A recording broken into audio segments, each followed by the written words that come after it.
As Sarah, I remember my childhood in the small town where Emily and I grew up. Our family was the definition of dysfunctional, with our father drowning his anger in alcohol and our mother manipulating everyone around her. But through it all, Emily was my rock, or so I thought. "Sarah, come on.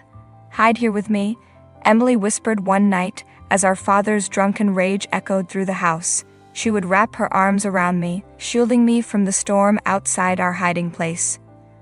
"I don't know what I'd do without you, Emily," I would say, my voice trembling. "You'll never have to find out," she replied, a devious glint in her eyes that I failed to recognize at the time.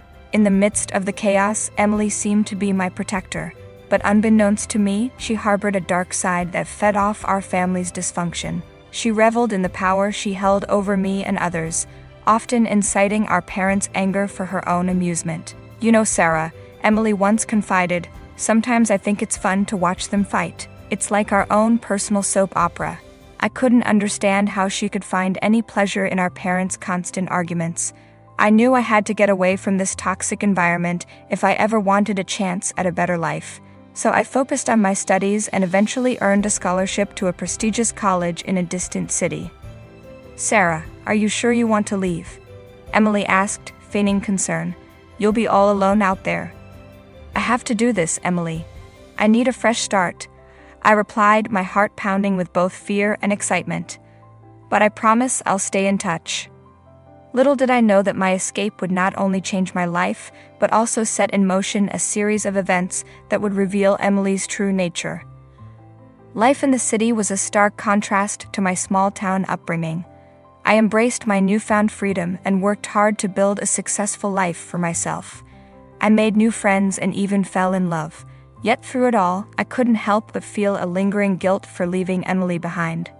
One day, I received a call from Emily, her voice trembling with emotion. "Sarah, Dad's gone. He passed away suddenly last night."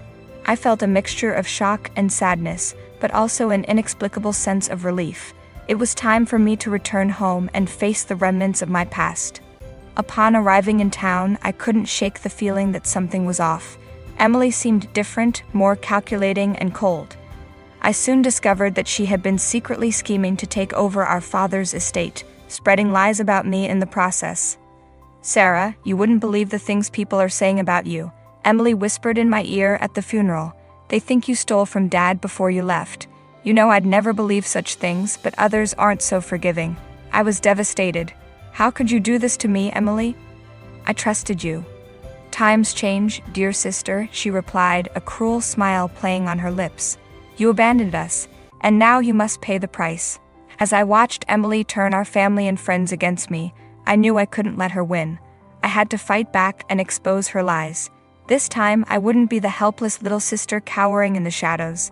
I would stand up to her and reclaim my rightful inheritance. Determined to expose Emily, I reached out to Mark, a childhood friend who had become a lawyer. I knew he had experienced Emily's manipulations firsthand, and I hoped he would be willing to help me. "Mark, I need your help," I confessed during our meeting at a local cafe. "Emily's been spreading lies about me, and she's trying to take everything our father left behind. I can't let her get away with it." Mark looked at me with sympathy. "I know what Emily's capable of, Sarah. She did something similar to me when we were younger. She turned everyone against me, and it took years for me to recover. I won't let her hurt you like she hurt me. We'll find the evidence we need to expose her." With Mark's help, we began to unravel the web of deceit Emily had spun. We found proof of her involvement in illegal business deals and her attempts to forge our father's will. As we pieced together the evidence, I tried to mend relationships with the family members and friends who had turned against me. "I know it's hard to believe, but Emily has been lying to all of us," I told them, my voice filled with determination. "Mark and I are gathering evidence to prove it. I hope you'll give me a chance to show you the truth." Some were hesitant, but others seemed willing to listen. Slowly, I began to rebuild the connections that Emily had tried to sever. The day of the confrontation arrived, and my heart raced as Mark and I prepared to present our evidence to the family. We had gathered them in the living room, the very place where so many painful memories had been made. "Everyone, please listen," I began, trying to steady my voice. "Mark and I have discovered something terrible about Emily. She's been involved in illegal activities and has been trying to take our father's estate through deception." The room erupted in disbelief and Emily scoffed. "You really expect them to believe your lies, Sarah? You're just desperate because you think you deserve something you haven't earned." Mark stepped forward, holding up the documents we had gathered. "These are not lies, Emily. We have proof of your fraudulent activities, and we're not afraid to take this to the authorities if necessary." One by one, we laid out the evidence before the family, watching as their disbelief turned to shock and anger. Emily's face paled as she realized her web of deceit was unraveling. "You think you can destroy me, Sarah?" Emily spat, her voice filled with venom.